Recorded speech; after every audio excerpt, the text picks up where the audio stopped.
Why don't you explain what you're running for? Come on in. Okay, so again, I apologize I'm going to have to run. My old gelding got out. My name is Francois. He's over 30 years old, but what are you going to do? So, good afternoon, and thank you for having me. My name is Gerald II, and I'm running for 24th Circuit Court Judge, Division 1. This seat encompasses the counties of St. Francis, St. Genevieve, Washington, and Madison. This November, I am asking you to vote for judge. I would like to thank everyone here for your service to our great nation. My great-grandfather was a veteran of World War I, and my grandfather was a veteran of World War II. And I really appreciate all that you have done. I have been asked what made me decide to run in 2018. I have a comfortable job, a nice house, a cool car, so it would drive me to put myself through all this and run for this particular seat at this particular time, especially at this time in my career. Well, when my mother was on her deathbed, we got to talking about my future and my future plans.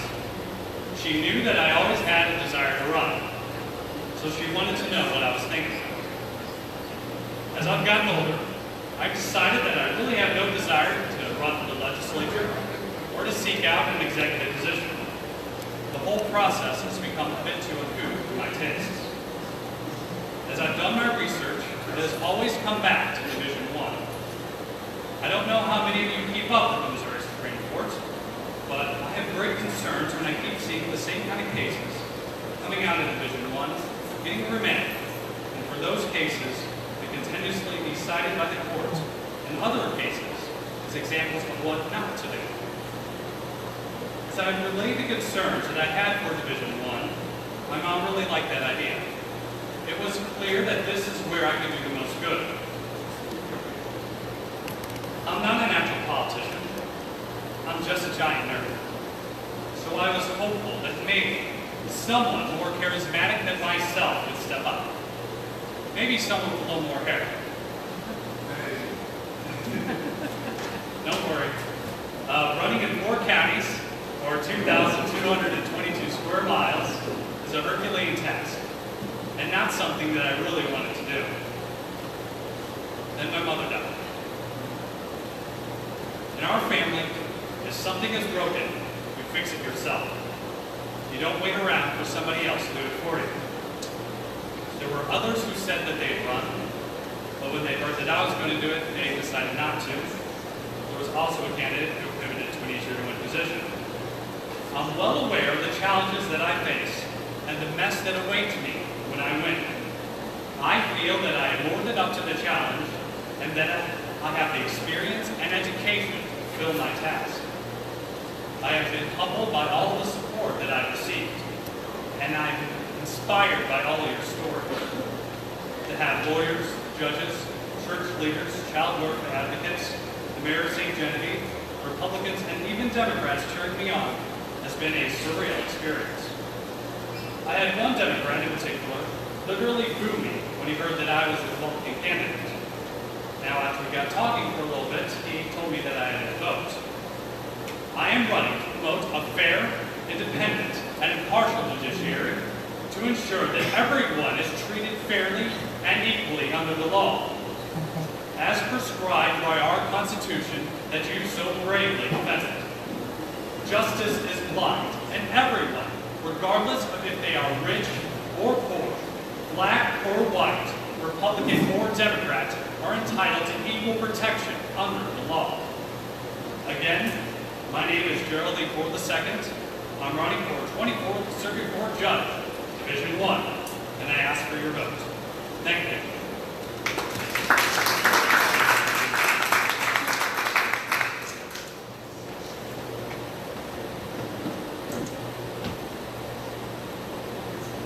Okay, I pulled another name. Harold Gallagher.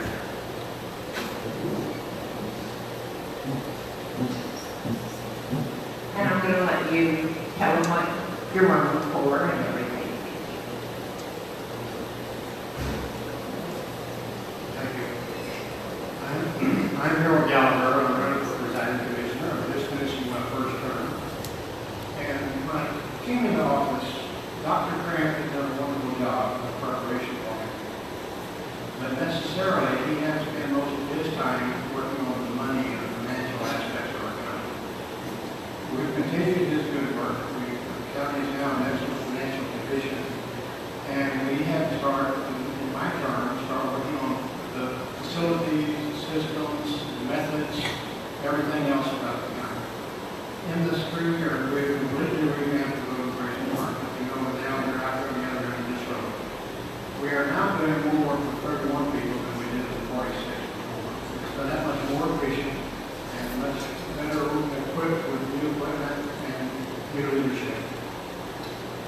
installed security in the courtrooms and the courthouses. They, for the first time, you can't just walk in with any weapon you've got and go on through without somebody noticing it. We have security now. We've updated our payroll system. It was about 100 years out of date. We have modernized the entire accounting system. With now up-to-date software. Just as an example, right after I took office the first time, I walked into one of the financial offices and I said, "How much fuel did we buy last year?" I got a strange look. They had no idea. They said, "We have the records, but it's in those boxes over there." We had to go through every invoice. Just to test the system, a few weeks ago, I walked into the accounting office and I said, "How much fuel did we buy last year?" The answer was, "Go report yourself to Traffic College." When I came back, I got a full report down to the accuracy of the last 39 cents. So how much fuel we bought in 2017. I knew everybody that bought fuel. I knew every vehicle went into, the credit card used, the whole bit. That our records are that much better. And talking about fuel system, we now have for the first time a computerized fuel system, so we know who pumps fuel and what vehicle pumps. Also, the mileage of that vehicle, so that if the computer shows that all of a sudden the fuel consumption goes up, we can either work on the vehicle or find out where the gas is going out of the vehicle. We've increased available office space by about 50%. We don't need that much office space because we remember the BJC and Part-Time Health Center gave us a building. And we used that, of course, to set up a morgue. I'll talk about that in a second. But we had another 22,000 square feet of office space, beautiful business office space now. We didn't need that space, but we did need to pull some offices out of the courthouse and out of the juvenile detention center that were overcrowded. So we put them in that space. And we also had another 11,000 square feet that we rented out. We're using that rental income to maintain the building, utilities, insurance, maintenance. So we have a building that's sustaining itself on its own cost basis. But we can use that space at any time in the future when a renter leaves, we can say, "Okay, do we need this space for something else?" So with that approach to things, it should be decades before I have to build a building. I talked about the morgue. When I came in, another building need we needed was the fact that the morgue we and another 20 counties used, from us all the way south to the Arkansas border, was a private morgue that was using space in the middle area, regional medical center on the same area. And that was closing. So we had to do something. It fell to us to do the morgue, but no one else was doing it. And we wanted to maintain it here because if those 20 counties had suddenly been pushed to the same with us, they were already going to the case load there. They were already raising their prices to become the case load. They were already taking sometimes months to get death certificate back. That family can't function without death certificate. They can't maintain the business aspects that they need in their life. So we got that going. And even the hospital, you don't need the market equipment. So we're very blessed for that aspect. We've continued development of better, safer, and factual bridges. Our small bridges that we build are precast. We make boxes that fit them like Lego blocks. And then at that chosen time, we go out and carry the bridge down, set the Lego blocks in, and produce that bridge. And then within a week, we've got bridge over there. The concrete's already pre-cured, but we precast those boxes months ago. If you build a bridge, a concrete bridge, and just do it on site, the bridge has got to be closed for a month so that concrete is cured before you get the traffic light. So we've solved that problem. Now, within the recent past, we decided that we had 4 bridges to be built at the same year. And so the thought occurred to us, why not condense those 4 bridges into one big project? We would save money on engineering, we would save money on the bidding process, we would save money on the final construction. And that worked out very well. Yes, we got 4 bridges with the price of great, I don't put the number on. But the point is that we came up with that idea and it worked well, and now the federal government's using it. They're even now trying to prevent a grant of 80-20 to build another 4 bridges from the federal government. So the federal government's picked up the public grant. We are the 3 first responders. Your ambulance, your police, your fire crews cannot go out for those aren't there. So our guys have to go out first thing in the start and make sure everything's ready to go. If then your first responders can respond to your phone call. So for this reason, we installed standby power generation in all of our buildings, or most of our buildings now, and all of them soon. So that we can pump you, so we can keep the lights on, keep the heat on, so we can warm those trucks up in the stormy winter nights, so the loads don't freeze up. So we've done that part. The overall condition of our buildings is probably now better than ever. We're very happy with that. And I know this is not like I'm bragging here, but I'm proud of what we've gotten done and the people we're doing. And another brag, my leadership has given us an award from the Missouri Association of Counties and the National Association of Counties for that leadership and the effective. Okay, it sounds like we spend a lot of money. Actually, we save money. These efficiency moves at work. Enough that we have prepaid debt. We are now scheduled to be out of debt entirely in your county. A few years early, I'm in my next term. So we're doing pretty well.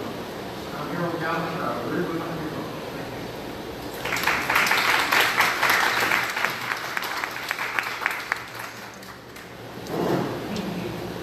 you.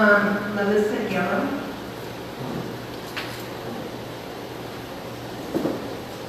Randomly pulling names out.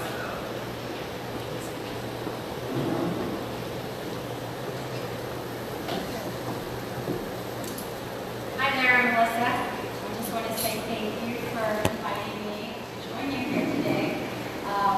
So I'm running for St. Francis County Prosecuting Attorney. I am wanting to restore integrity and professionalism to that office, and I have the experience to do so. And so with that, my experience is that in 1991, I graduated from Farmington High School. I headed west to Mizzou. After Mizzou, I headed west to UMKC. And from there, I went to Colorado. I got my Colorado bar license. I became a deputy district attorney in Colorado, which is basically a prosecutor. So for 2 years, I practiced there, and I decided to come back to Missouri, where I started working as a prosecutor in St. Louis City for 15 years. During that time, I handled all types of cases. I handled all the way from drug cases to murder cases. I handled white-collar cases, HR fraud, stealing. I was a member of the Animal Abuse Task Force, so I handled those cases as well.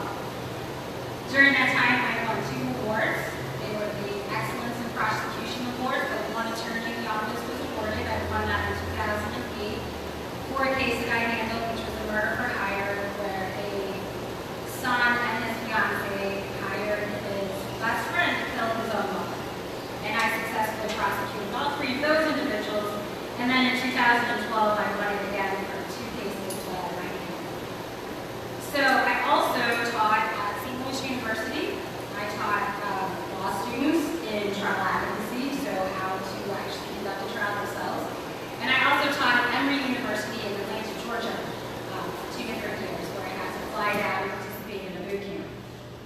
So that is my experience and background, and that's why I'm running for prosecuting attorney here in St. Francis County. We need to restore consistency and transparency to that office, and I'm the person who will do that for you. Thank you, guys. Yeah. Thank you. Patrick King. And feel free to adjust this mic if you need to.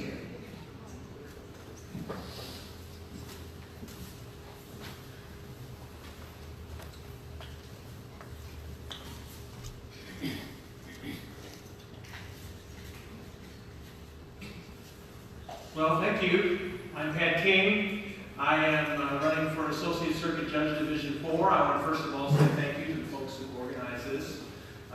We were just in Leadwood a while ago celebrating the life of a veteran. Of course, my father's a veteran, served honorably in Korea, and so I have a great respect for what you all are doing to continue to serve and honor veterans. And thank you so much to the veterans who are here for your service.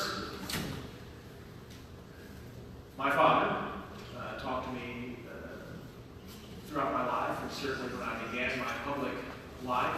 He said, "Son, all you have to offer people is honesty and hard work. That's all you have to offer people.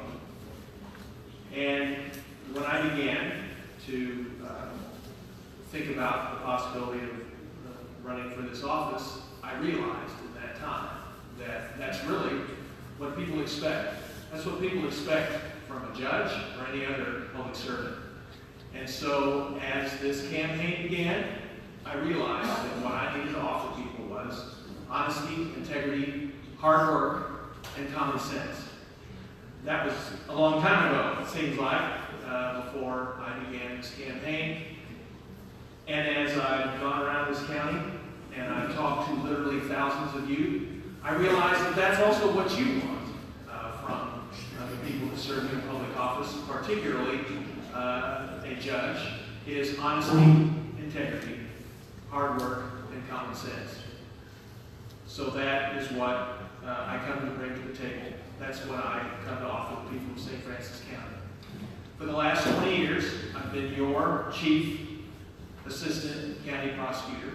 I've served under 3 different prosecutors. I have demonstrated, I believe, that I will do the work that's needed to do the job. I'll come early, I'll stay late, and I'll finish the job. And I think that's what you have a right to expect in anyone who works for you in the courthouse and who works for you on your taxpayer's dollar. That's the way that I've tried to run. I think I've earned your trust.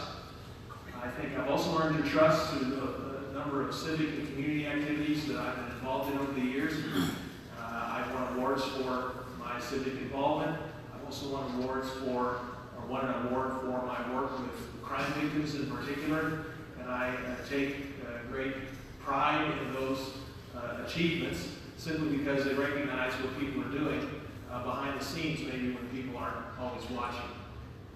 I think you measure somebody by how they live, not just what happens once the campaign starts. That's why I've been very humbled and gratified by the number of folks that I've met as this campaign has gone on. I've knocked on the doors of people who have said, you have helped us. You've helped us in some way. You've got restitution for us in our crime, or you helped our children whenever they were molested. Those are the kinds of things that stay with you. That's the kind of service I think people recognize. That's the kind of service I think people are willing to, are wanting to jump on board and help us as we continue. I certainly have appreciated the opportunity to be here. I appreciate all of you, and I would appreciate your support. Thank you.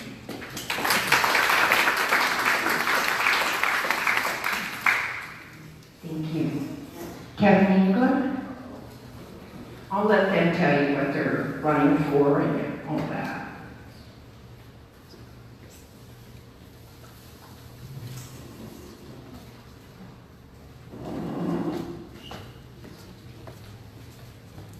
Thank you, and thank you for the ladies that organized this. I've been over here numerous times, and I know that you're the backbone of this organization over here.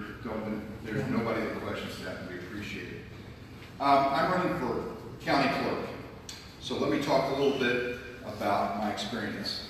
I've got a degree in business and marketing from Southwest Missouri State. I've been with Edward Jones 32 years. I've managed over $500 million on a daily basis there. Years ago, I started in public service. And even before I was president of the chamber, I was the chairman of the Desert Storm Welcome Home Parade. Some of you may remember that. It was the biggest veteran parade that we'd had at that time. It was a huge program. But my service to veterans organizations go back a long time. I want to talk about that a little bit. You know that when I was in the Senate, that we spoke every place from Elsinore to DeSoto, from St. Genevieve, from Perryville. Anytime a veterans organization has asked, I've come. My worst experience, I just did it like an exit interview at the Capitol, and the newspaper up there did an interview. They said, what was the best highlight and what was the toughest? And the highlight, we went over starter bills because I passed over 100 bills. But the toughest thing was deploying troops. I deployed troops multiple times. 2 occasions the governor was there. The other occasions I was the highest ranking merit to deploy the Missouri troops. That was tough. It's even tougher when they come back and they send you pictures of you with somebody that did not come back. So we've had a commitment to the veterans. As far as my experience, how it relates to this office, some people won't know what it is. It runs the elections. It does the human resource functions. It sets the tax rates. It keeps the voter registration rolls. And some of my experience as mayor of Farmington, when we were mayor, we had some success. We did things like the Civic Center, the water park, the Centene Center, the new industrial park. We brought in S&R Products. We brought in Centene Corporation. We created a new park outside that's now named, contrary to the internet, I didn't name it, but they named it England Park.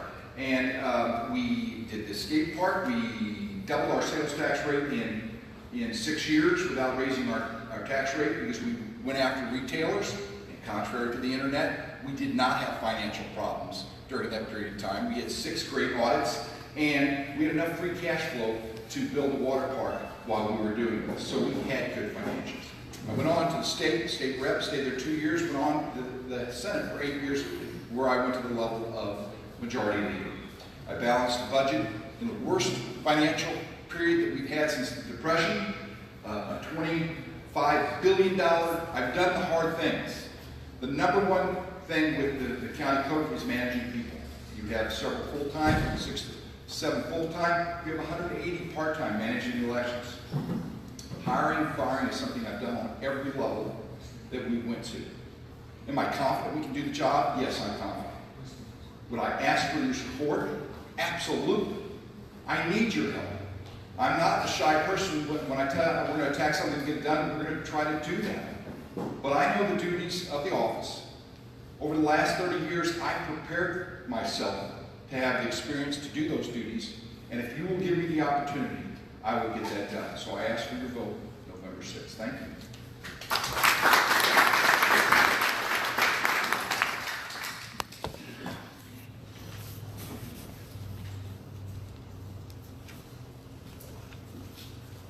Steve Greider, Public Secretary.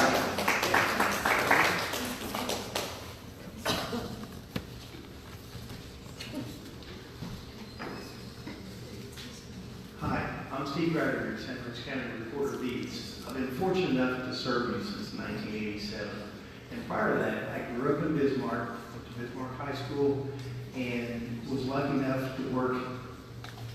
I don't know if this was luck or not, but I worked at a dairy farm, starting to help my dad bottle milk for Sunny Dairy. I think some of you should remember Sunny Dairy in the little red cartons. When I was 8 years old, I helped start processing those and do that. So we learned to work hard when we were younger, and that's part of that ethic that I bring with me, is work hard, do what we can to try to help people, and continue to do the right things for people.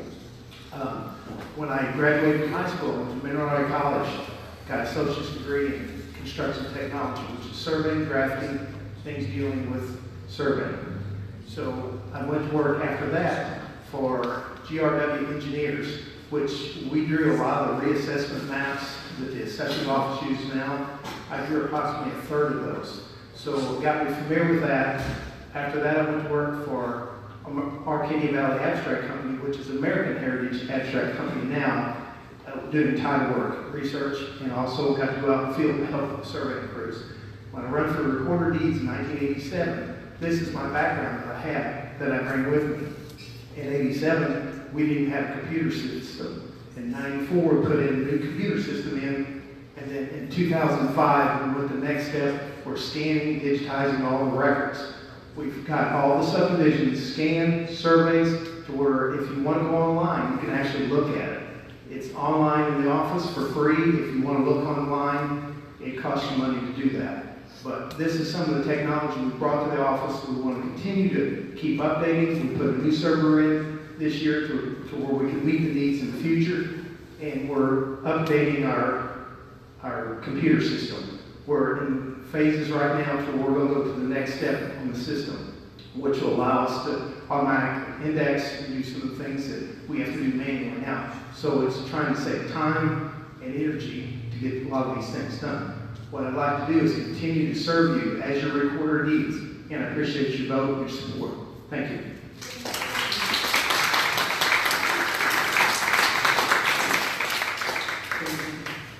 Don Fitz.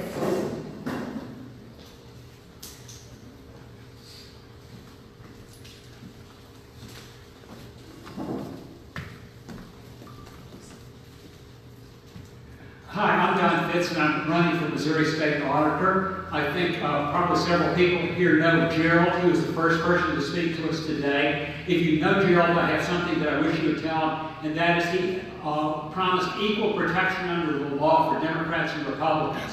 Tell Gerald that he should include Green Party people in that too. I'm the only Green Party person here today. I think I'm the only non-Democrat and Republican candidate running today, and we certainly want equal protection. I want to thank the Veterans of Foreign Wars for inviting me today.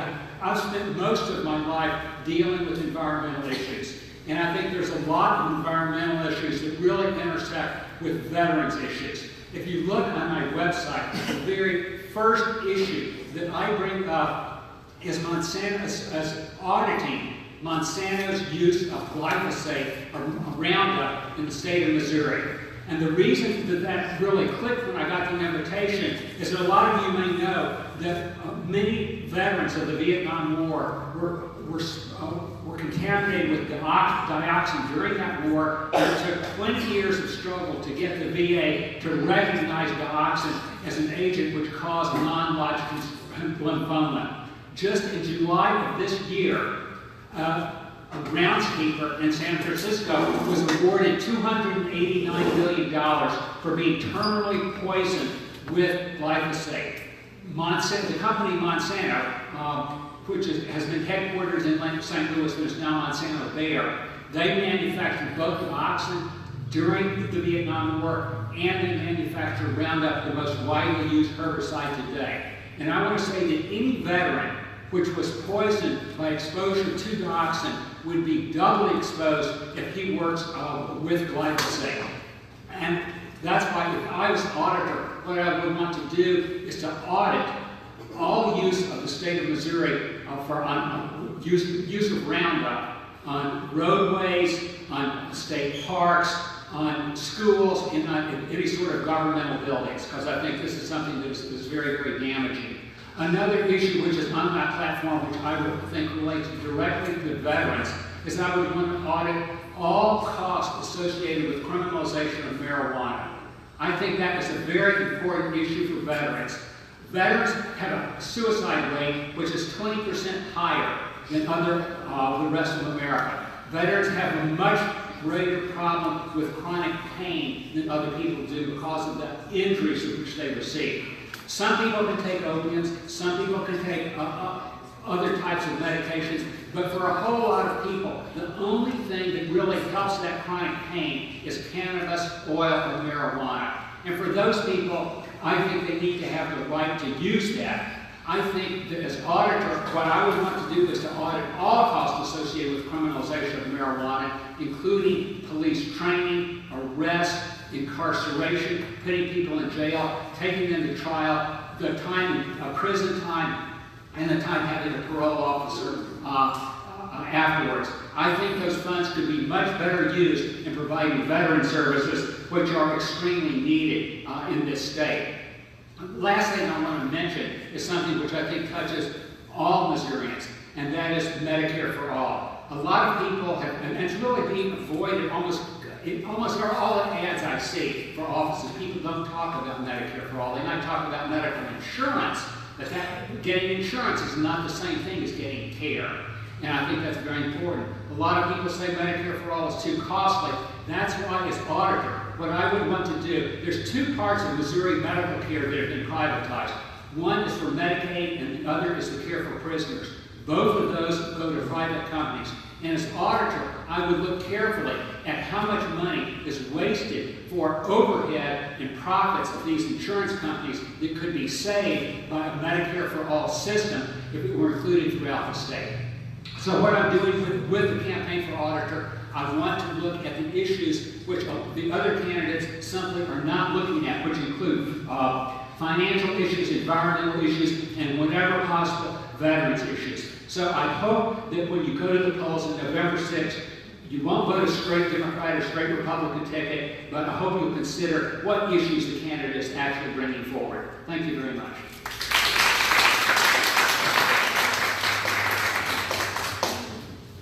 Thank you.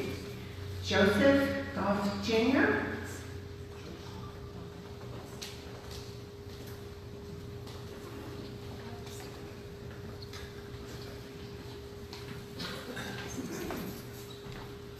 My name is Joe Goff Jr. I'm running for Associate Circuit Judge, Division 3 in St. Francis County. I'm running unopposed, so I don't want to take up much time up here. I do want to thank all the veterans here today for their service. As much as watching the news and reading the newspaper or the online blogs, they describe politics as a war or as a hazardous environment now, I think it's important, and what I think of is the only reason I'm up here to talk, the only reason all of us candidates, Green Party, Democrats, Republicans, are able to come up here and talk in this forum is because there were wars, real wars, fought by veterans like you all. It gives us all the privilege of free elections. I want to thank you all for that. Thank you all for your time. I do appreciate your vote. I do really enjoy serving the people here of St. Francis County, and it has been a privilege to be here. Thank you all. Thank you, ladies, for the conference.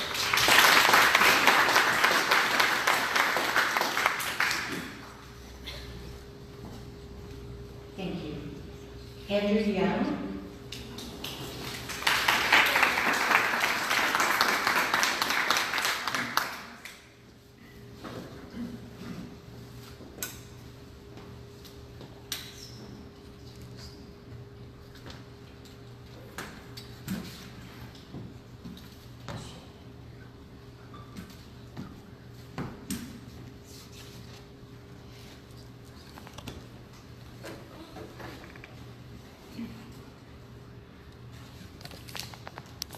I just want to start off by saying that I'm glad I didn't fall while I was getting up here. That would have been a hard way to break the ice. Good afternoon. Thank you for taking time out of your day to be able to be here to meet the candidates and listen to our thoughts and ideas. Let me begin by thanking the VFW for inviting us all here to share our thoughts and ideas. I would also like to express my deep appreciation for all of the veterans who have served. For all those before and those who will be afterwards. You all have really done so much for us. Thank you. A little background information on myself. I'm originally from Deloge, and at the age of 16, my family and I moved out to Bonne Terre, and just 5 short months after moving, I was in a near-fatal car accident at Hedgeapple and 67. And I accidentally pulled out in front of a semi whenever I was driving to school in the morning. And everybody in the county showed support for my recovery. And between Children's Hospital and the Rehabilitation Institute of St. Louis, I was in the hospital for about 4 months. And after I was able to come home, I was in outpatient therapy for 2 more years.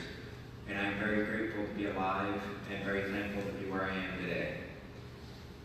Through hard work and determination, I graduated with my class in 2012 from North County High School.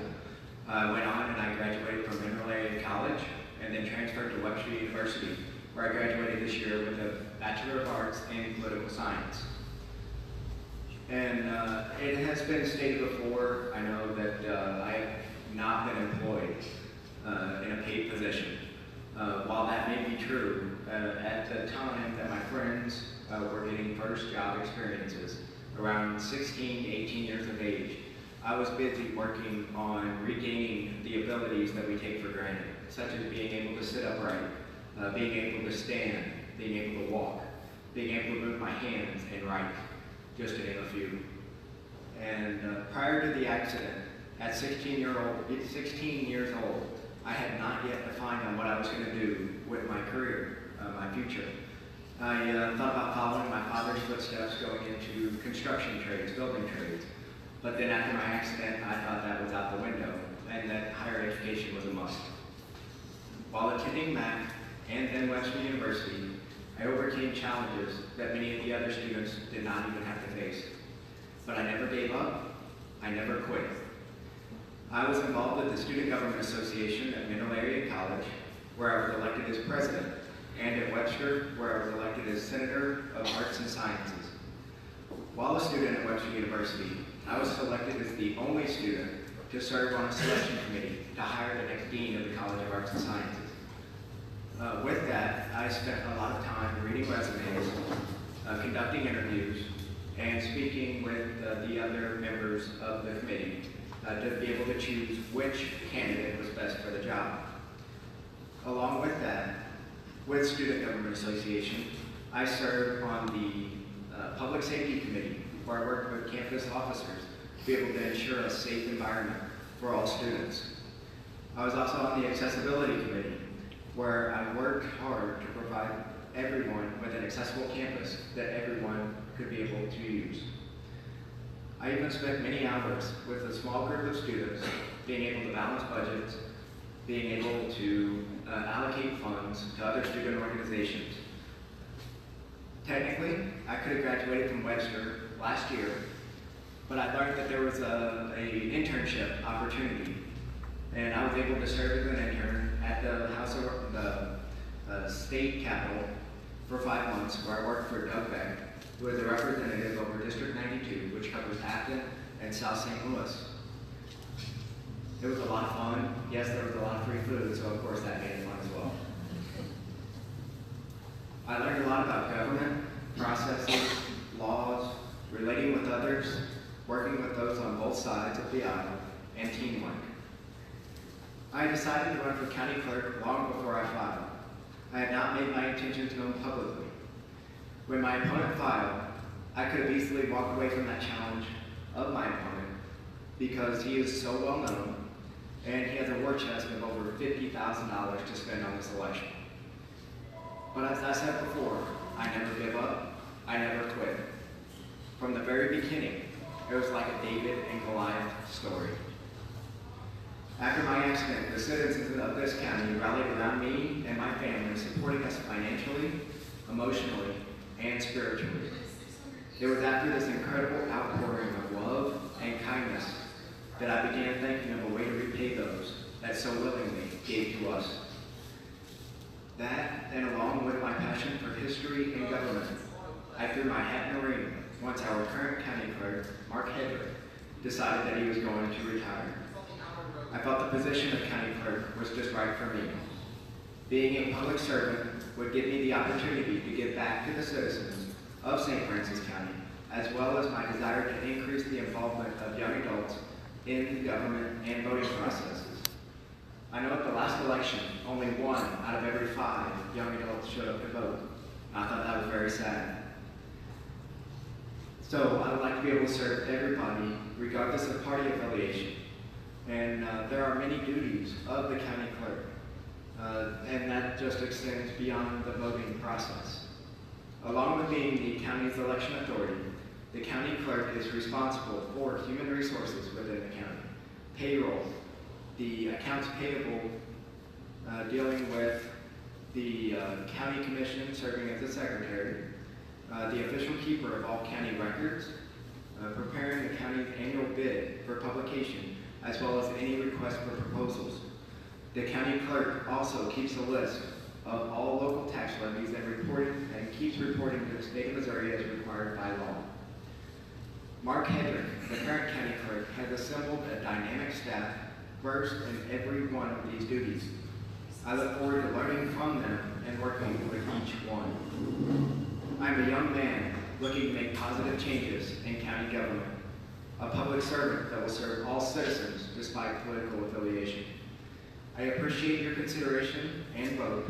Remember, the last day to register to vote is October 10th, and voting is on November 6th. See you at the polls. Thank you.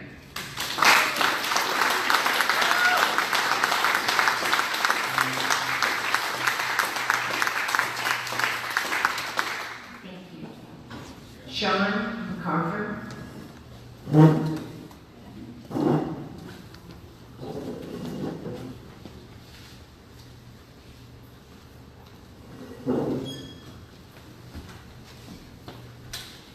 Good afternoon.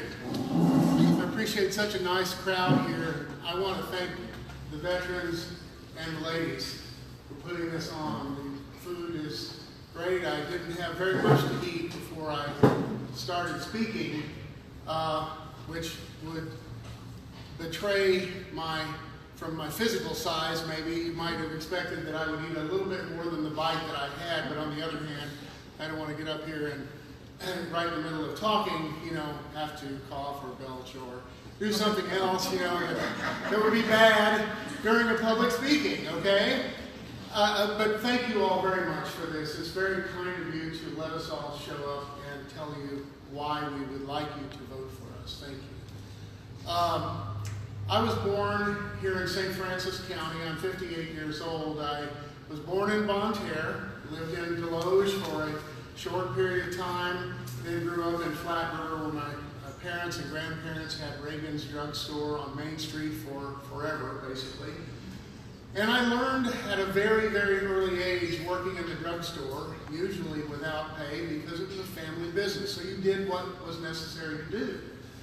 And I learned how to deal with people of all walks of life in there, helping them, waiting on customers, doing what was necessary even as a very young man. And yes, there are people around old enough to remember when I was a real little and would run over people with my tricycle or whatever.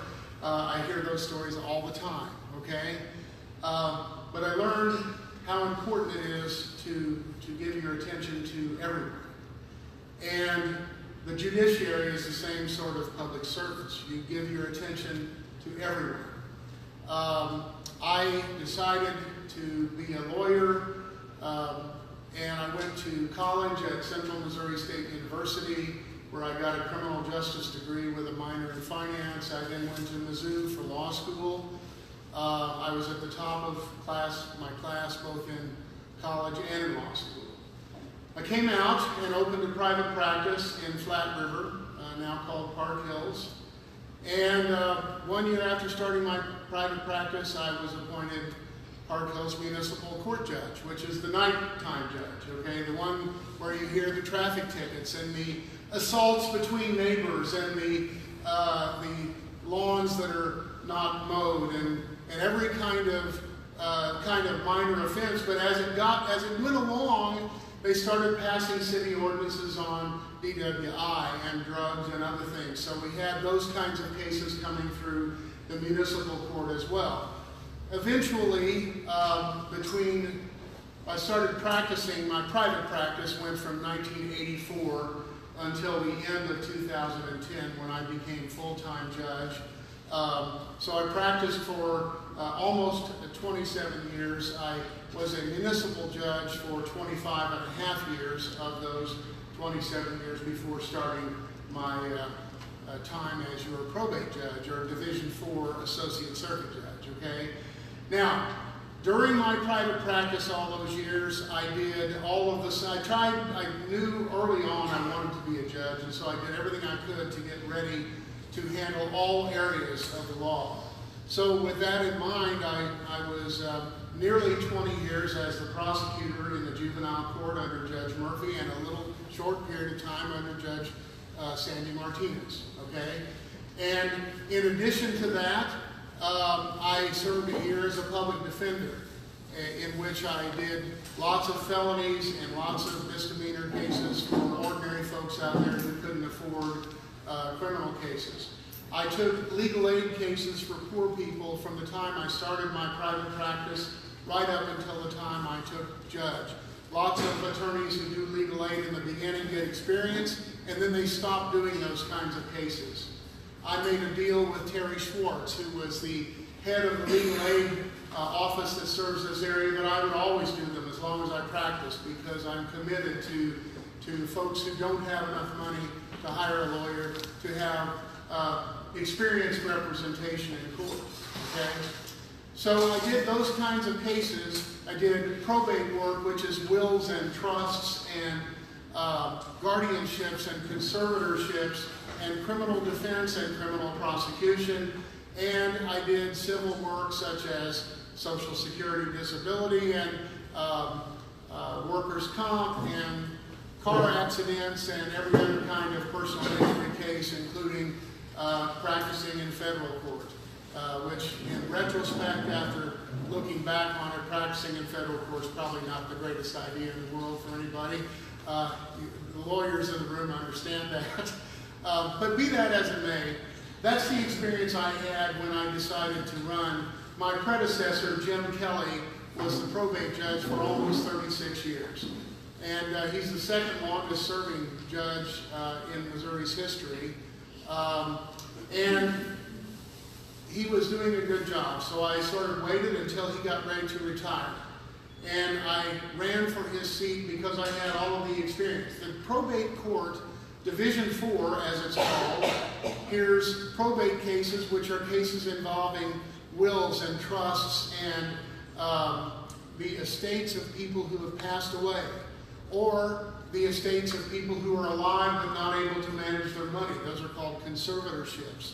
Or you help people to manage the person of someone who is no longer able to take care of themselves. Those are called guardianships, okay? And the probate court also hears 1/2 of all of the family law cases. Judge Goff, who you heard from earlier, hears the other half of all the family law cases. His court hears the criminal cases, my court hears the probate cases, and I hear some juvenile cases as well. So my court hears a lot of different things. Criminal is a very, very small part of what happens in Division 4. Division 4, my division, only does criminal cases when the other judges get disqualified, but I'm qualified to do those as well because of my past experience. Now, my experience has been recognized by the Supreme Court of Missouri. I've been appointed to a whole bunch of different committees to revise court rules for practice in juvenile court, civil rules, and other things. And then several years ago, I got put on in 1988, I started teaching on the teaching faculty of what's called the Judicial College, which puts on the training for judges all over the state. Every judge in the state goes to the Judicial College every year. I've been on that teaching faculty since 1988, and then I got put on the actual committee that drives the decisions about what courses are taught several years ago when I became your Division 4 Associate Circuit Judge. So I was appointed to that committee in about 2012, I think. Bottom line is we set the agenda for continuing education for all of the state trial judges. So there's a lot of experience there, and folks, the proudest thing that I can say is that in 33 years of being a judge, 8 years as now your associate circuit judge, and all the years prior to that as a municipal judge, I've never been overturned by a higher court. Now, that says a lot. That doesn't mean I won't get overturned on something tomorrow, okay? But I always rule every case based on the facts as I hear them in court and the applicable law. I don't just do whatever I want based on the mood in the moment, or who someone is, or who their lawyer is, or who their friends are, okay? I rule cases based on the facts and the law. And I write my own decisions. My work day starts early in the morning, and when I go home at night after our 10-year-old is put to bed, I'm typing my own judgments.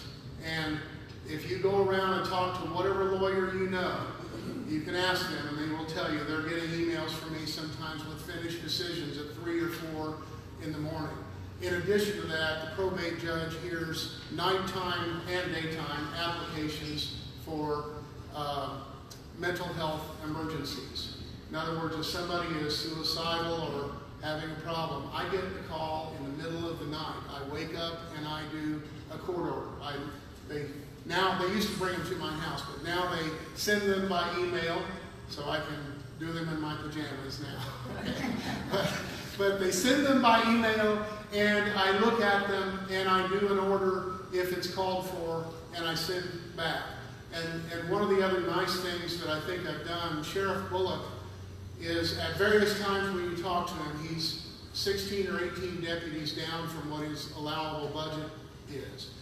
And when the deputies have to transport patients who need emergency mental health care, because we don't have facilities here anymore, when the the deputies have to do that, it takes 2 deputies, and they're often out of the county for 6 to 8 hours, an entire shift.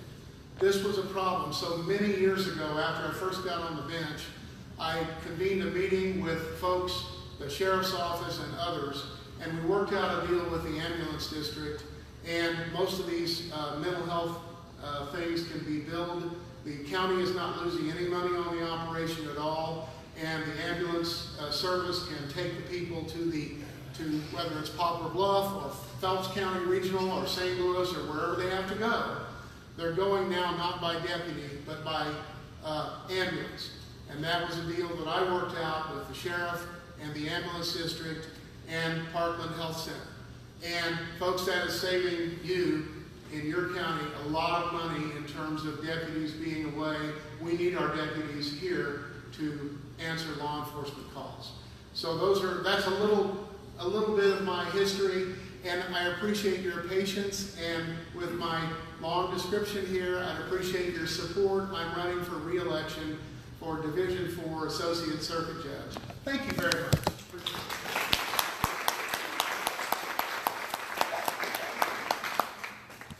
Thank you. Mike Henderson.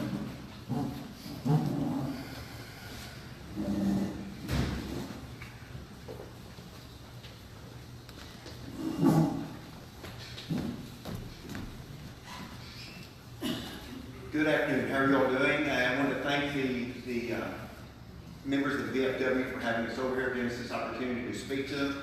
As she said, I'm Mike Henderson. I'm the representative for the 117th District. I have won 1 term. My last one, I'm running for re-election. I'll give you a little bit of a background. My background is I was in education for 31 years, teacher and coach for 8 years. So it's funny, I'd go knock doors and there'd be 40-something-year-old men that say, "Hi, Coach, how are you doing?" Because I used to coach a lot of them. My wife was in education for 31 years, so we were kind of an education family. Did that for 31 years, was retired for 2 years, and my wife said, "This isn't going to work. You can't be home every day here because you don't do real well just sitting around." And so I ended up deciding that I was too young at that point. I wanted to do more, and I wanted to get more involved with it. Plus, I wanted to stay married. So we went ahead and decided that I would run for election as a state representative. Let me give you a little bit of a background on some of my beliefs. I'm a pro-life candidate. I'm a pro-Second Amendment candidate. I'm going to defend our right to have guns. Now, do I believe that people need AR-15 strapped to them walking down the street? No, but I am a pro-Second Amendment advocate. I am also a pro-education advocate. Unequivocally, I'll tell you, I'm for the education of kids. I think the kids are the most important thing that we have, and if we don't take care of the kids, what's the next generation going to have? I think we have to make sure they're getting educated, and we're preparing them for jobs that are actually going to be there, because the jobs are changing. And in fact, I think workforce development is one of the committees I serve on, and I think that's going to be very, very important in the future, that we don't just, every student does not have to go to college. I went to college, but not every student needs to. We need to prepare them for the jobs they're going to have.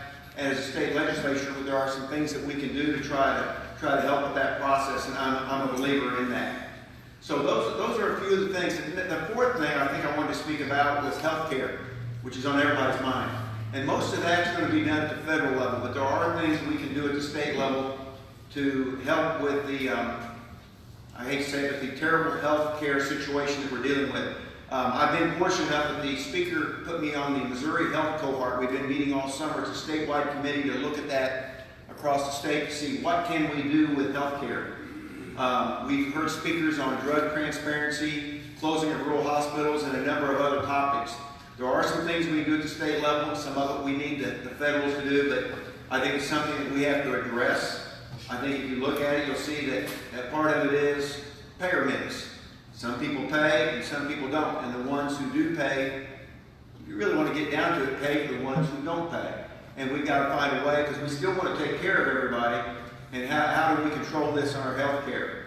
And so I think that's something I have a huge interest going forward. We passed an emergency room bill this last year that did away with surprise billing. How many of you have ever gone to the hospital, you think you're in network, you get a bill and there's several thousand on there for someone who did something that was out of network? That's called surprise billing.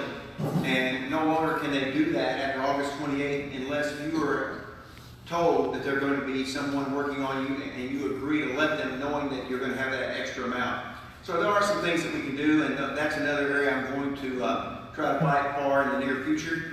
I won't take up a lot of time more for you. That's a little bit of what I stand for, a little bit of my background. I would ask for your vote in the upcoming election and just tell you that I will continue to work as hard as I can for you. I will tell you one last story from my time in Jeff City. I went up there very excited. First year ends, I'm getting ready to go on the escalators to exit the Capitol, we're done.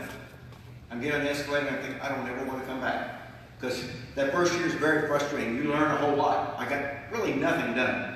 I passed 2 bills through the House. They didn't even get anywhere in the Senate, and you feel kind of lost.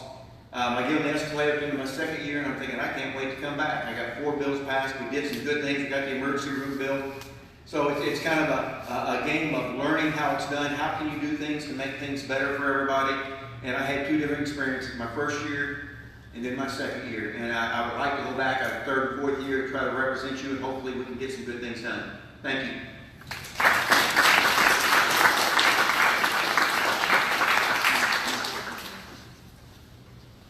Dale Wright.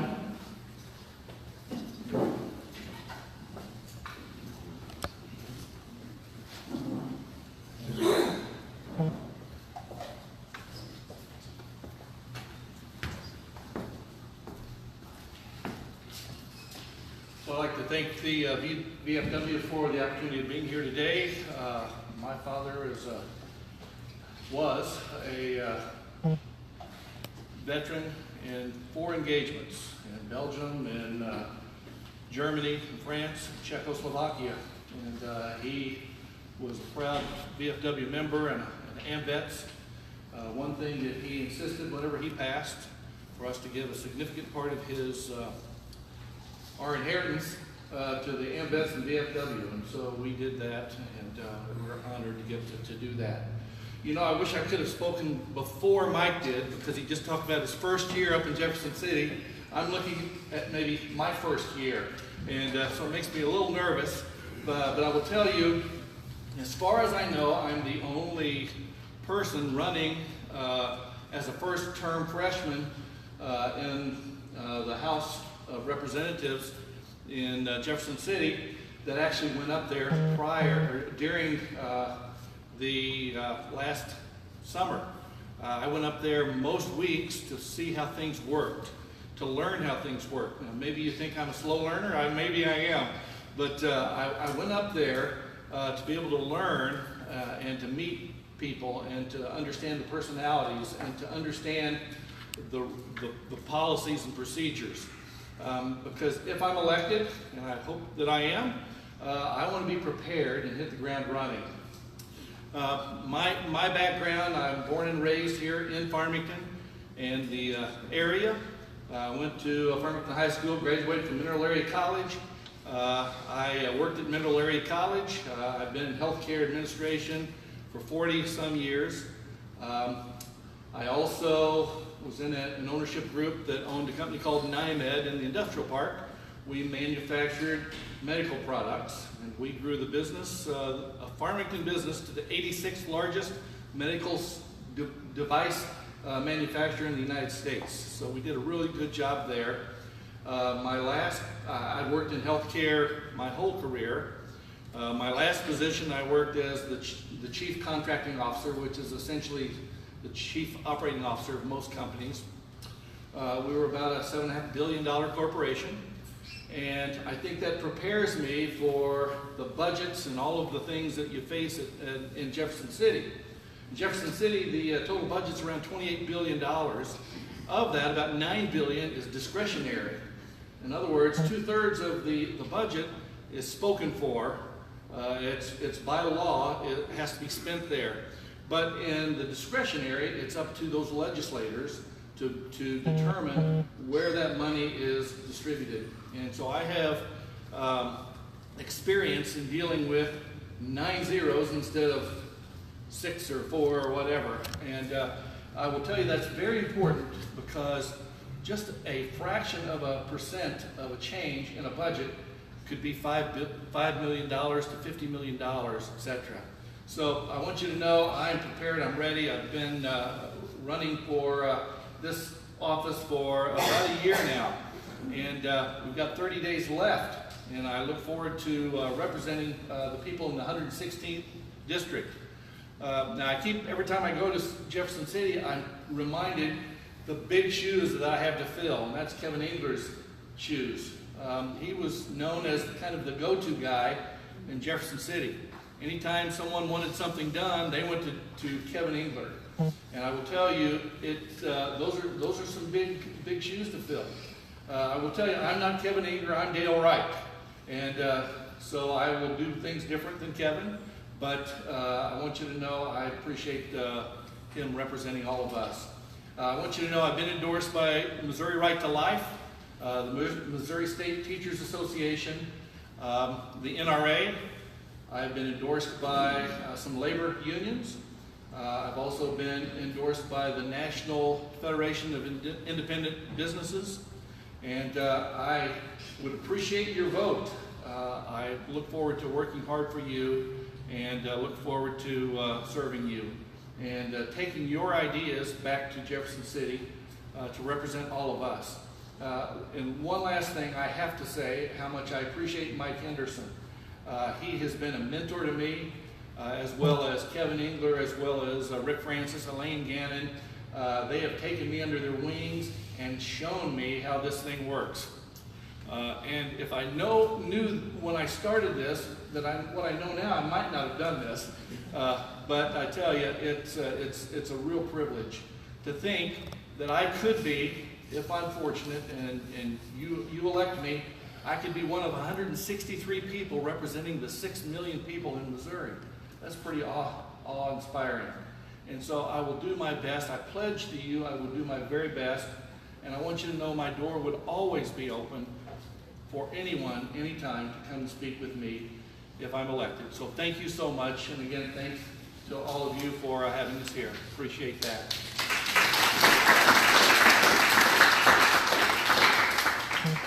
Thank you. Kathy Ellis.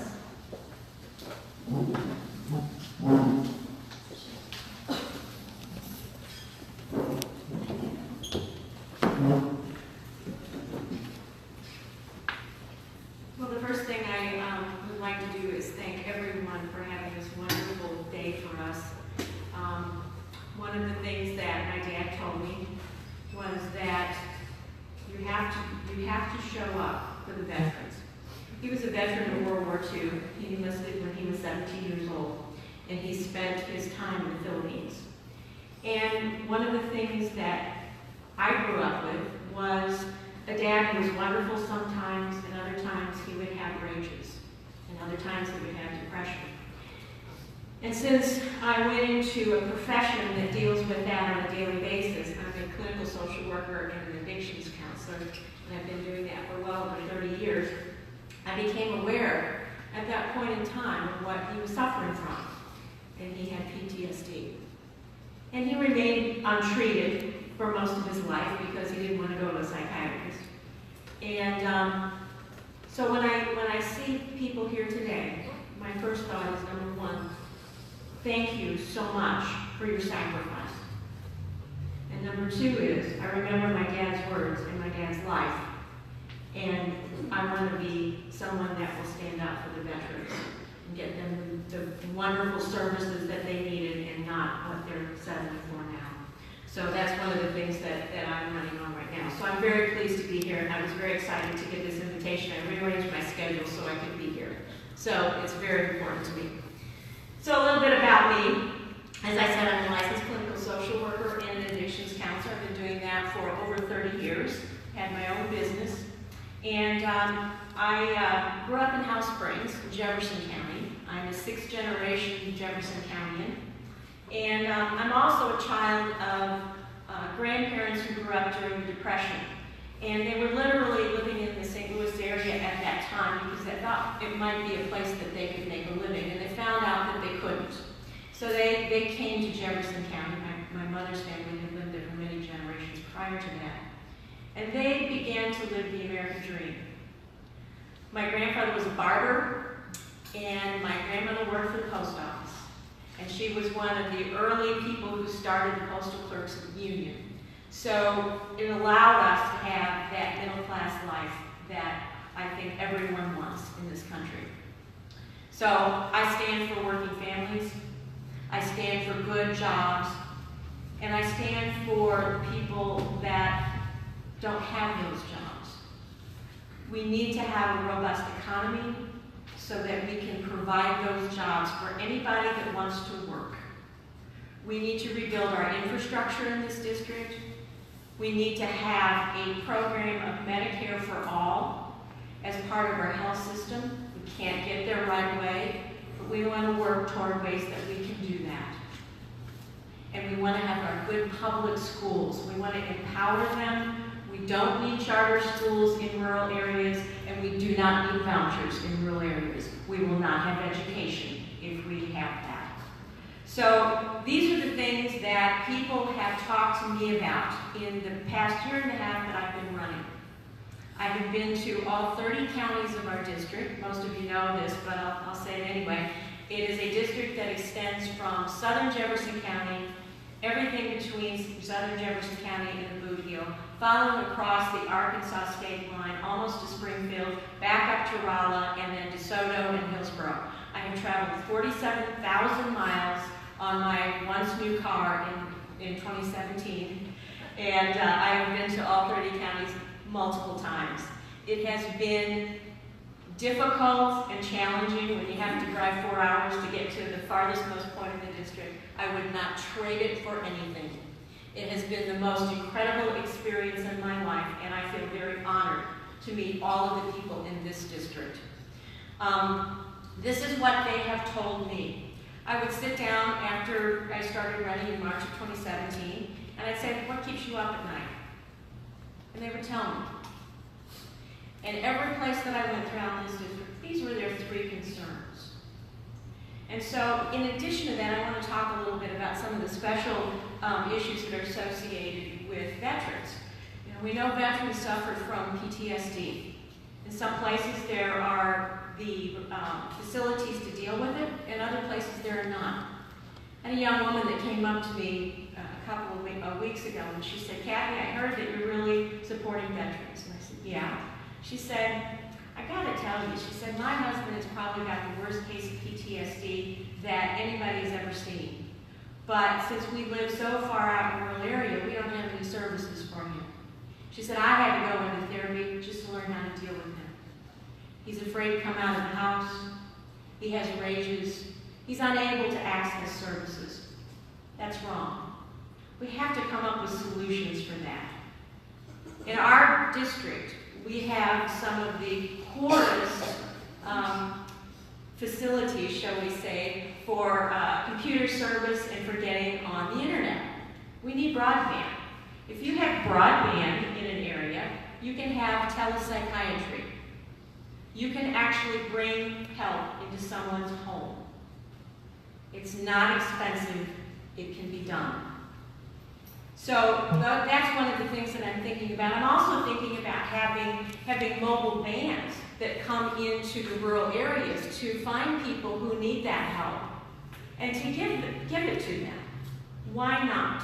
In the richest country in the world, to provide those adequate services for our veterans is the least that we can do. In Jefferson County, I sit on a community health care board, and what we've done is we have put primary care, dental care, behavioral health, and drug and alcohol services in 4 of our school districts. And what we're finding is the school districts love it. The people get to utilize the services in the evenings when the clinic remains open. And we have people that are getting the issues addressed immediately. There is a therapist there is a team there is a drug and alcohol counselor there. When there are problems that arise, they are dealt with immediately. I think this is a model that we can have throughout our district. We have approximately 19 sites where we have what's called a federally qualified health center. And in that federally qualified health center, what they're doing now is they're looking to expand it into the schools. It strengthens the school district. It becomes once again the center of the community. As you see is for most small towns, the school is the center of that community. And we have those services available immediately, so people don't have to travel. This is something that came as a result of the war on poverty that was made way back in the late 60s and 70s. And it's an idea that I think works. I've been a part of that ongoing development of that since 2011. And I think it's something that we can have in all of the rest of our schools throughout the district. So I'm looking at things from a little bit of a different perspective. As a social worker, I've sat across from people and I've heard their stories and their troubles and their traumas. I've dealt primarily with people who are victims of trauma and addiction. And I will tell you, we know what we can do to deal with this opioid crisis. We need to have the will to do it. We need the services that are necessary. We know if we can keep people long enough in good quality treatment, they will recover. And in my lifetime, I have seen so many people recover from the disease of addiction and live whole lives and help the next alcoholic or the next drug addict that they run into lead that same kind of life. When we have the will to do something, we can do it. That's what we stand for in this country. When there's a problem, we need to solve it. The other thing I'm very committed to is I'm committed to working across the aisle. If I am lucky and blessed enough to be elected to this position with all of its challenges, I promise you I will work across the aisle. We've got to quit messing around with this gridlock. We are one united nation, and we need to act like it. We need to make sure that when we send our representatives, they don't go there to be rich. This is one of my big things. The amount of money that is in government is outrageous and unacceptable. We've got to get the dark money out of politics. We've got to make sure that we are operating clearly, with integrity, with transparency, and with everything else. And I promise you, that's one thing that I'm a big stickler about. Now, I'm running as a Democrat, and I will tell you that I'm also a fiscal conservative, which people go, how do you figure that? Well, I don't waste my money, and I don't want to waste anybody else's money. I do want to make sure that we cut the waste out, and we target those things that we know that work.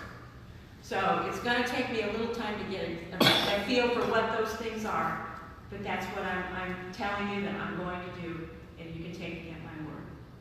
So I appreciate being here today. This is important, and I will say I feel my dad today. So he's with us. So thank you so much. Vote your values. I don't care what your values are. Just vote. I don't care if you vote for me. Get out and encourage everybody that you know to do our most sacred of duties as citizens of this country, and that's to vote. Having said that, I would appreciate your vote. Thank you so much.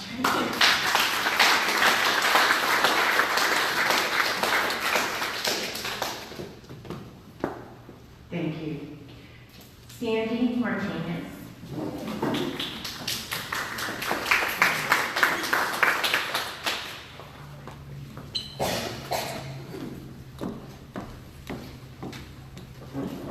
First of all, I do want to thank you for having us here. It really means a lot to you. The hard work that you all do is incredible to allow us candidates to come in here. So thank you. And also, I want to thank all of you veterans who served us. My dad served our country, my brother served our country, and my grandfather served our country. And my dad used to tell this really funny story. My dad was in the Navy, and when he went in the Navy, he was very young and probably a little immature, but he was on a big ship, and he became the captain's favorite. And so the captain would have him do special things, and one day the captain asked him if he would move his personal boat. And he did, and he wrecked it. And so he said that when he brought the boat back, he didn't know how to tell the captain, I'm sorry, but I messed up your boat. And the captain said, oh my gosh, I love you. I've been wanting a new one for a while. My dad, I lost my dad several years ago. I lost him to leukemia. He was my best friend. And I remember the first time that I told him, I didn't come from a wealthy family, I came from a poor family. And I had to work very hard to get where I'm at. My dad was in law enforcement, and my mom worked very hard at home raising 5 kids. And I remember the first time that I told my dad that I was running for office, He's like, that's really good, because you can talk to head of lettuce. And so he knew that maybe politics would be good for me, because I love to meet people and I love to talk to people. I have been serving as your circuit judge for almost 18 years. I started out as the first female elected prosecuting attorney in St. Francis County, which was a big deal. Because coming from a poor family, it was a big deal. I tell kids all the time, I started this ACES program about 14 years ago. And the reason I started the program is I've always felt it was important for us to work with our children. It's not just about, a judge isn't just being about decision making or being on the bench, it's about working with the community, and I do. I started this program about 14 years ago, and it's called the ACES program. And I go to almost all the schools in St. Francis County, and I go to Madison County, I go to St. John, and I go to the schools and I meet with kids who have issues, attendance issues, other issues. And the most important thing is when I talk to them, and attendance has really gotten better in a lot of schools. For those of you who want to hear more about the numbers, it really has increased, because you know that schools get federal funding the more your kids go to school. So for those who were a little reluctant to do the program, once they found out that the kids were going to school more and increased their funds, it made a huge difference. But what really touched me is when I talk to the kids on an individual basis and I tell them, I said, you know what? Why does this program work for you? You know, we really don't do much. We come to school, we meet with you once a month, I bring you chips and Cokes, and if your attendance is perfect, you get to go to lunch. And this is what they said. They said that there's someone who is in high power, whatever that means. I come from a humble family, so the fact that I'm a judge doesn't really mean a whole lot. To me, it means I have a job and I'm very grateful. But to them, it's a big deal that I'm a judge and that I would take the time to come and meet with them. And I do. And they say, you're so positive, and you give us positive results, and that's all it is that someone cares. That's what our kids need. All they need is for someone to care enough for you to show up. And that's, to me, being a judge isn't just being a judge, being on the bench and what we want to judge. It's about what you do for our kids and our communities. And I did work a whole lot of years as a cashier. That's how I put myself in school.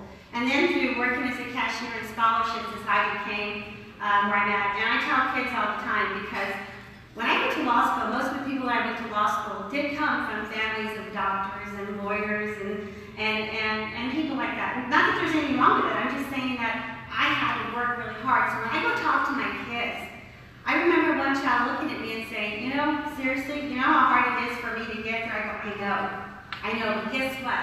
I'm not smarter, there's nothing special about me. I go, and I'm a circuit judge. I go, and I'm not bragging. I go, but I'm telling you what, that's pretty awesome coming where I came from. And guess what? All I did was work really hard. And I showed up, and I care about people. I go, and I'm here it's a blessing. And I thank God every day for where I'm at. I have served as your judge for 18 years, and like I said, I started as a public defender, and I worked as a public defender for about a year, and then I became an assistant prosecutor, and then I became the first elected prosecutor, and now I have been on the bench for almost 18 years. And I cover 4 counties, so I have to tell you, campaigning in 14 counties can be a little bit hard, because you've got to be everywhere. And the funny thing is, I told a friend of mine the other day, I said, you know, the first times I ran for office, having to be everywhere, I lost weight. It was great. I said, I'm older, it's not working this time. I'm going to have to work harder, run harder, it's just not working. But I love my job. I do. I love my job. I love what I do. I've worked so hard to get here, and I'm hoping that I can stay here and keep my job and continue to serve everybody. I have devoted my entire career to public service. I don't have anything on the side. I don't go teach at different places. I don't have different businesses. My whole career has been my job and working with the schools to hopefully teach our kids that there is a future for everybody. I don't care if you're poor, I don't care if you're rich. And I tell my kids, I came up with this word years ago when I started the ACES program. Sometimes it's hard for kids to focus on grades and attendance when what I labeled, I call it noise. I remember counselors asking me, where'd you come up with that word? And I said, you know, a lot of kids have a lot of noise. And what I call noise is if you have, parents doing drugs, or if they're being abused at home, or they're being neglected. How difficult is it for these children to concentrate on getting an A or a B when you're barely trying to survive? That is so difficult. And so I tell them, I said, you know what? You all had noise, that I didn't have. I grew up with the best mom and dad I could have asked for. I could not have asked for better When I ran for prosecutor, I made these little cards to tell people, vote for Sandy Martinez, prosecuting attorney. And of course, you give all this stuff to your family. I was born and raised in Texas, and my parents were born and raised in Texas. I've practically lived in Missouri just as much as I've lived in Texas now, so this is my home. And when my dad passed away, and like I said, I lost my best friend. He really, really was an amazing man. He was in law enforcement. We're at his funeral, and I'm sitting there, and a bunch of detectives and officers come up to me, and they're like, your dad was so proud of you. He was so proud of your accomplishments. And they all started opening their wallets and pulling out the cards. And it was the cards that I gave my dad. He was passing out my cards for prosecuting attorney in St. Francis County in Texas. And it was so neat that all these years later, all these people who loved my dad still had that card. So I appreciate the time to be here to address you. I love my job. I hope to continue my job.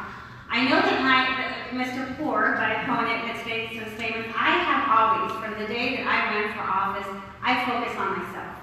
There's no need for me to focus on anyone else. And I refuse to run a negative campaign or say mean things about anyone else. I think there's enough good things about me to focus on without having to focus on my opponent. So I want to thank you all very much for being here. I know it's hard to sit here for a long time and have to hear people talk and talk and talk and talk. Trust me, I do it every day in court. So thank you very much for hearing me today. Thank you very much, and I would appreciate your vote, and I hope to keep my job. Thank you very much.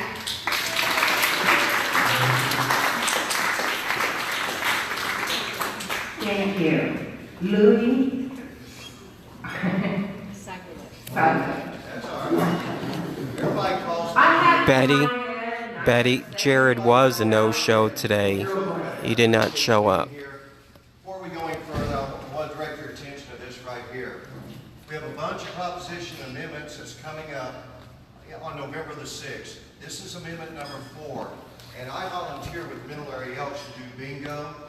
We know how important bingo is to keep all the fraternal organizations going, don't we?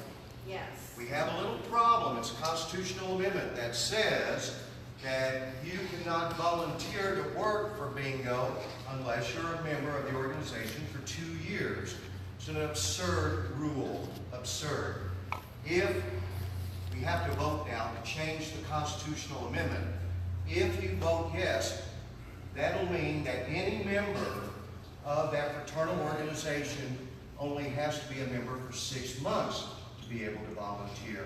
Also, it says that you'll be able to advertise bingo, which is illegal in Missouri, which is the most absurd thing going, because turn on the television or the radio and the casinos are blowing you out of the water with, hey, come gamble with us. How much money does that casino donate back to your local community to help veterans organizations? Zippo, as far as I know. So it's important that you vote yes on amendment number 4, okay? So there's my commercial. Miss Boyd, thank you for the food. I don't know who did all of this. The auxiliary. Okay, the auxiliary. Yeah, VFW auxiliary. Can we come back tomorrow and do this again? Yeah. Bingo. Yeah, bingo tomorrow, yeah. Vote yes. All right. I'm the county auditor. It means absolutely nothing to you, right? The way it should mean something to you is I'm responsible to make sure your tax money is spent responsibly. We have a $30 million revenue budget. We have a $24 million expense budget. Now, you try to balance your checkbook at the end of every month, trying to move those zeros around. Imagine what we have to do in the courthouse. We have 188 dedicated employees that you pay for, okay? We have a lot of folks that work in county offices. We have 3 buildings. One is judicial, that's the courthouse. One is the annex, that's where all the office holders work to make sure that your interest is best at heart as far as money, taxes, recorder of deeds, stuff like that. Then we have the Weber Road facility, which is where the county morgue is right now, okay? We're in the middle of working with the office holders to get their budget ready for the first of the year, to make sure we do not overspend your tax dollar, and to make sure the county auditor makes sure that we spend it the way it should be spent. With the help of Presiding Commissioner Harold Gallagher, we have in the past 3 years far exceeded what we had anticipated doing and making things better for you. Better roads, better police service, more services. Speaking of Mr. Gallagher, I want to introduce his father-in-law, Navy veteran, 97 years young. Is that right? 97.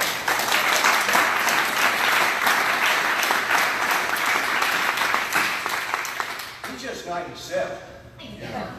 And he took time to show up. Where the hell is the rest of the people? Okay? I'm proud of the fact, I'm not a veteran. I'm proud of the fact that my aunts and uncles served in World War II, the Korean War. My son did 2 enlistments during the Gulf War. My brother served in the U.S. Navy, and my father was a lifer, retired Chief Petty Officer.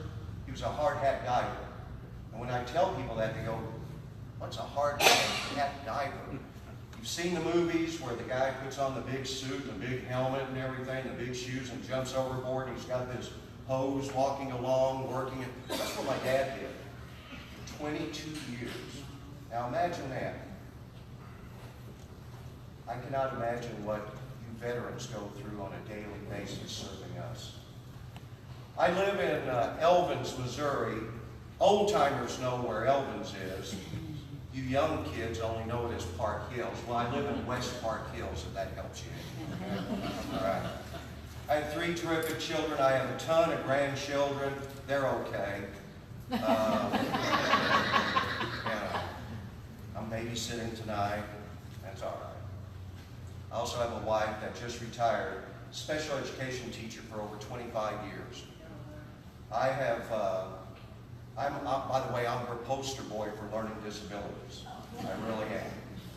Because of the fact, my attention deficit is about this long. Because I'm too busy. We've got stuff to do, folks. We don't walk into the courthouse in the morning and say, "Okay, what did social media gossip about us last night? Let's check and see." No, we go to work. We go to work. 5 days a week, you are invited to stop by and see us. 8 o'clock in the morning, 4 o'clock in the afternoon, walk into any office. Am I right, Steve Grider? Walk into any office. I've got a question. I want to know what the heck is going on. How come somebody said this? I don't know anybody in that courthouse, in the annex, in the Weber Road facility, that's going to say, "Oh, I don't know." Nobody is going to say that. They will open up their books, they'll open up their arms, they'll introduce you to the staff. "Hey, you pay my salary. You're my boss. Oh, by the way, I'm unopposed. I don't have anybody running against me. I'm just here because I thought it was important." Thank you for your time. Thank you. Mrs. Dickinson Bell. So if you're not first, you're last, right? Well, something like that. But just so you know, we are the auxiliary of the VFW. Just wanted to let you guys know that. Thank you. And as the auxiliary, I know what efforts you put in, and I know what sacrifices you've made. I am the wife of a veteran, and I do know as a family member, so I know exactly what you're going through, and I appreciate your service as well. So my name is Linda Dickerson Bell. I'm running for Presiding Commissioner of St. Francis County. I am 46 years old. I served 18 years on the Park Hill City Council. I love that job. It was actually one that it was just a labor of love that I did. I didn't really necessarily, I don't do any job that I think of as a job. I do it because either something needs to be fixed or I see something that needs to be serviced, and that is exactly what I'm planning on doing in the St. Francis County Courthouse. There were many things talked about here today about what's going on in the courthouse. I just want to talk a little bit about what I feel like is not being done in the courthouse, and that is the reason that I am running. I feel like that it's no joke, and it's not any, there's not any hidden secret that there's an opioid epidemic out there in St. Francis County. I feel like that we need to start in the St. Francis County Courthouse. There was a prescription drug monitoring program that was passed in June of 2017.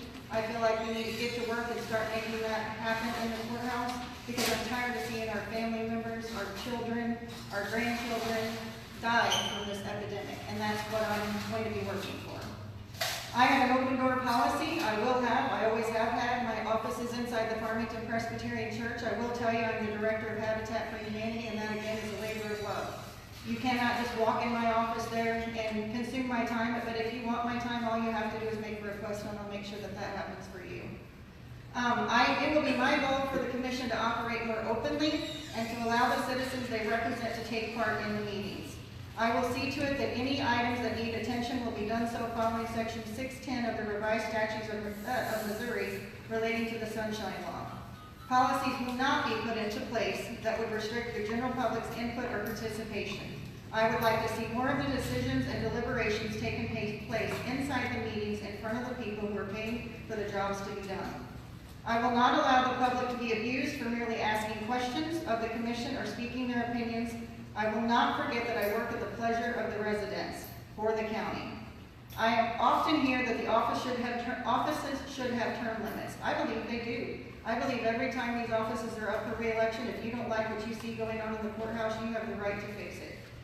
Lucky you, my speech got shorter as we went by because everything I wanted to say, someone said. Thank you, Sandy, you touched on many of my topics. So I want to get the county enrolled in the mass action lawsuit. I don't see there's any downfall to not being enrolled in that. We need to be involved in that. We're number one in the county. We're number one in the state of Missouri that has seen the biggest effects from that.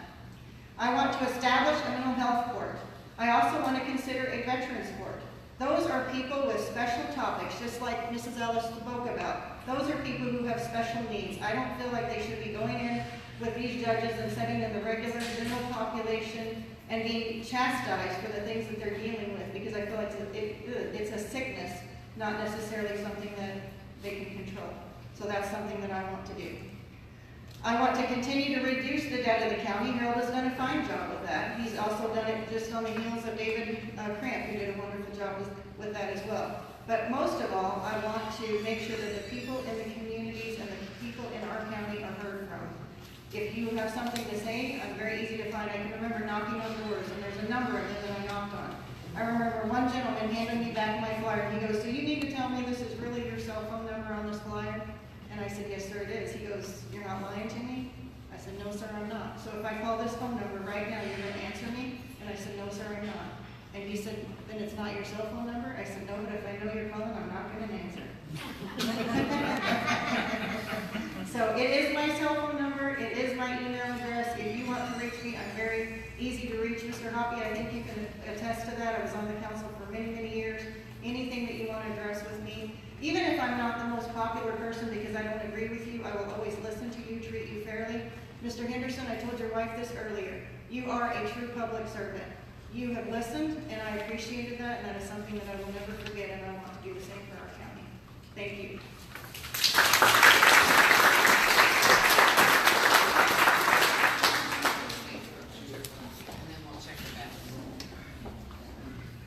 I'd like to ask, hopefully, I can get all the representatives or on stage, all of you, so we can get a group picture of you all. Would you mind? And then we're going to be doing the half-hour taking a break, so you guys can go through the bags that have questions from people that you can address later. But if we could get you to come up here so we can get a group picture of all of you, we'd appreciate it. Just for the representatives? No, it's for all of you that have come. No. We truly appreciate you all. I mean,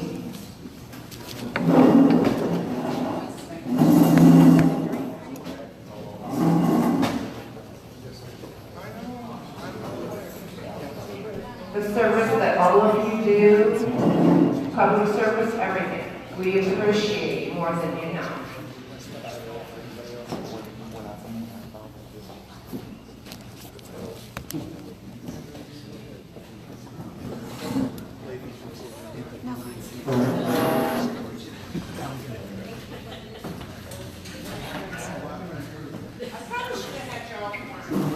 some in the front, maybe? Yes, that's fine. Yes, I'm neighbor.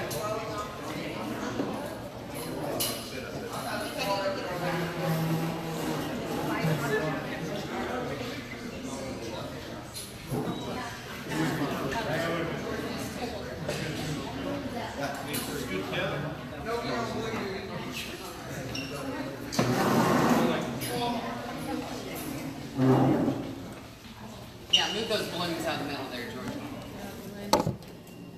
Always tell me what to do. Please and thank you. Hey, Smile.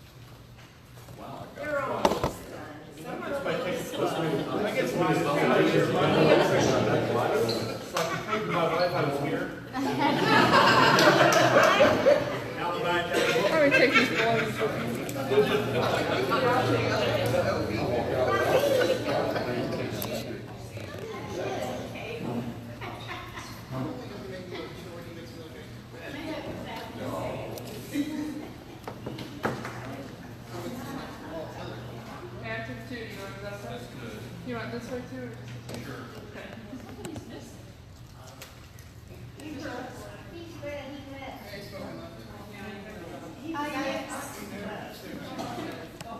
He had to speak at Leadwood, I think, yeah, he went after me. He always does. Yes.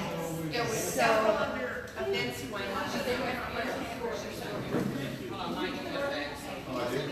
Yeah, go over and see, and Don's got questions, Bill's got questions, and Harold. That's the only ones that was questioned. You guys can go free. It's still free to answer.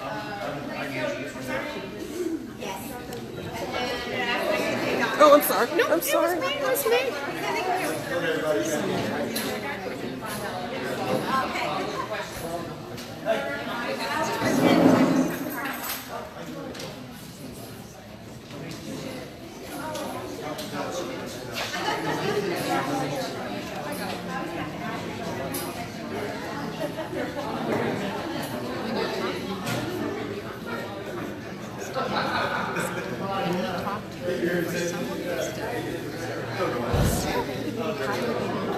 Yes. Yes.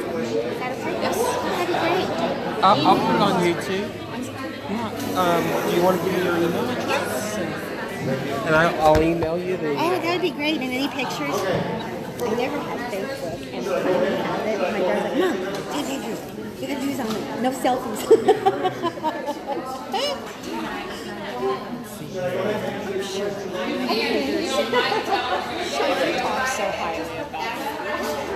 Okay, if I have your attention, I'll answer the one question I was given, and it's probably a good one for you to know about. You ever heard of Clean Missouri? Clean Missouri is going to be an amendment that's going to be on the ballot, and what it is, they took about 6 pages of really good things on ethics that probably everybody would agree on, and then they stuck in it a thing on redistricting, which would put most of the power when they redistrict for all these Senate and Missouri House of Representative districts in St. Louis and Kansas City. They're going to put all the power together. They have string districts, like St. Francis County could have maybe 6 representatives, and most of the people in that district would be out of the city. It was actually done, if you trace the money back, which I always hate in politics, you can trace the money, who finances. There's a gentleman by the name of George Soros. Have you ever heard of him? He's a pretty far left-wing billionaire. My whole thing on this, I don't think that the guy from, they tried to do right to work in Hungary. He was a billionaire trying to reshape the state. Soros was doing the same thing. I don't think billionaires have the right to come in and try to shape our state the way they want it to look. And I would just advocate that you vote against Clean Missouri because it's not clean. It's a wolf in sheep's clothing, and they're trying to fool us and put the power up there in St. Louis and Kansas City. And I don't think billionaires have the right to decide what we look like. Any questions? Okay, that was my question. Thank you.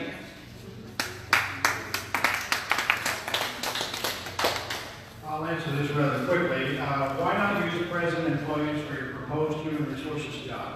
In the past, I've talked about how we need, one of the things we need to improve on in our county is a good human resources specialist.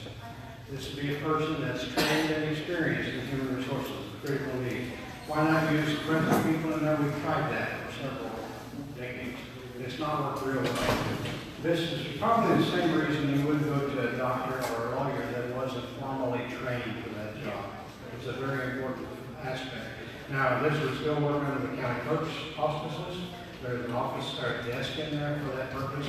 The other people in that office would work very well with this trained person as their leader in that field. So that's just why I think we need a specialist in that field. Thank you.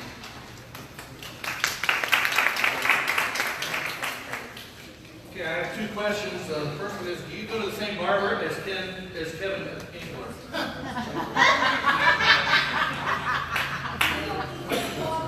I'm kidding, that's not a question. Okay, my first question is, what is your position on, I don't have my glasses with me today, sorry, the ALEC, or the American Legislative Exchange Council? I don't know that much about the council other than it's made up of several conservative legislators. I can tell you I'm a very conservative person for budgets and for spending. I would tell you one of the best things that the Missouri legislature ever did in the history of this state is to make sure that we have a balanced budget each year. If you were in California or Illinois, you would wish you were in Missouri. Now it leads to really difficult situations or decisions as far as budgeting monies and so on. As I said earlier, of the $28 billion budget that the state has, $9 billion of it is discretionary. And so it's up to the legislators to determine how that's spent and where it's spent and divide that up. So generally, I'm a very conservative person. I believe that we as a state need to live within the means of the revenues that we receive. So I would say that's my question for that. The second one is, how will your career help you in the office you are seeking? Well, again, I'm seeking State Rep District 116. I think that my job will help me because I did deal with a budget of about $8 billion in the company that I ran. And I also had the opportunity, just the amazing opportunity, of working with some of the world's largest, most prestigious companies, and the CEOs and the executives of those companies. And I'm talking Verizon, Sprint, 3M, Johnson & Johnson, Kimberly-Clark, lots of different companies like that. So that trains me into dealing with large organizations. I would also tell you that I would hope, since I do have some relationships with some of those organizations, they're always expanding, they're always growing, and they're always building new factories. Well, if they're building new factories, why not in the mineral area? Why not in the parkland? And so hopefully maybe if we had a chance, I would be able to do that. One last thing, as I said earlier, I went to school at Mineral Area College. That's, for all intents and purposes, is my campus life. And I had the opportunity of being at a social event at the DuPont Corporation. And we were in Wilmington, Delaware. We were in this circle of these hoity-toity CEOs, and we got on the topic of where did you go to school? And so one guy said MIT, Yale, Harvard, Stanford, all of these. I thought, boy, this is not going to be pretty. And finally it came around to me. They said, Dale, where did you go to school? And I said, well, I went to a very prestigious school called Mineral Area College. And so prestigious, you've probably never heard of it before. And they looked at each other and thought, okay. And so Mineral Area College has done me well. And I did get some other training, obviously, for healthcare administration, but I appreciate the opportunity of attending Mineral College, and he gave me a great basis for my job. So hopefully that was the answer that you were looking for. Thank you. Okay, again, I'm Don Fitz, and I'm running for Missouri State Auditor. I also have two questions. One is the National Coalition of Homeless Veterans state that the most effective programs are community-based. What state program do you support to help vets access housing, education, job training, etc.? Well, the best state program that I'm aware of is Veterans Court. That is a part of the drug court or a program within it where it tries to get people out of the regular court system and provide them with the necessary job training, the necessary things that they need to get, things that they need to not be part of the criminal justice system. And like I said, I think it's extremely important to do this because there's so many homeless vets and there's so many vets who have things like PTSD, like other people have mentioned. And the VA does things to help vets, but there's any one night, there's 130,000 to 200,000 homeless vets in the United States. Only a fraction of those are helped by the VA. Vets need all sorts of help, and so we need things like Veterans Court, and we also need other services, state services, to deal with veterans issues. Okay, as state auditor, what would you, this is the other question, as state auditor, what would you do to ensure oversight of campaign contributions to dark money for our politicians? Okay, well, I think that Amendment 1, Plain Missouri, I support this because it has a lot of different things in it to support clean money. One of the things which is the least widely known about Amendment 1 is that it would say that we would redistrict Missouri, and guess who would make nominations to be on the committee to select how the reapportionment would be done. The nominations would be made by the Missouri State Auditor. Now, think about that. How do you rig elections? The easiest way to do it. Both the Democrats and Republicans have known since before any of us were born that if you're in one party, you distribute your supporters around in this gerrymandered configurations where you get about 60% of your vote, and then you gerrymander your opposition party into a concentrated area where they get 90 or 95% of the vote. So then in the state legislature or the National Congress, your party gets proportionally more votes.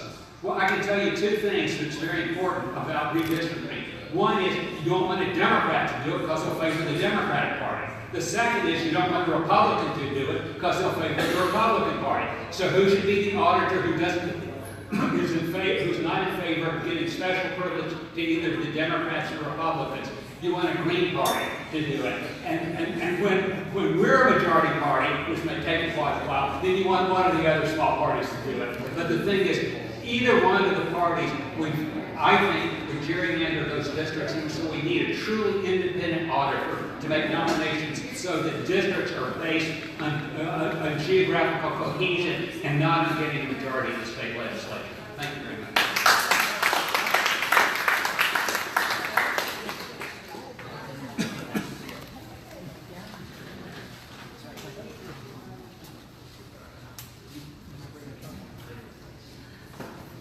Hi, I'm Steve Gregg.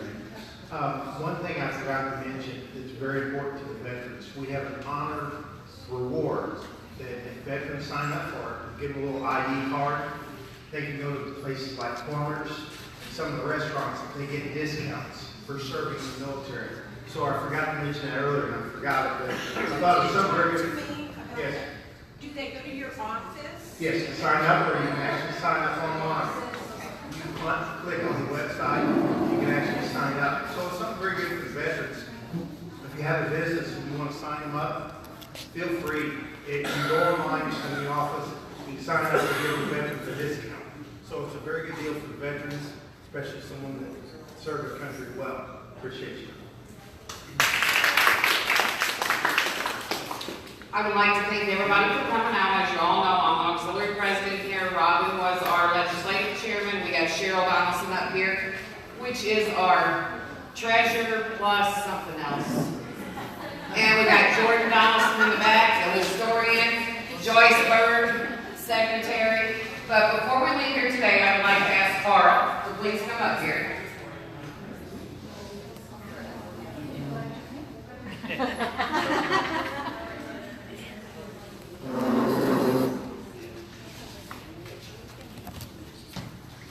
On behalf of the auxiliary, we would like to present you with a small gift of appreciation for serving our country.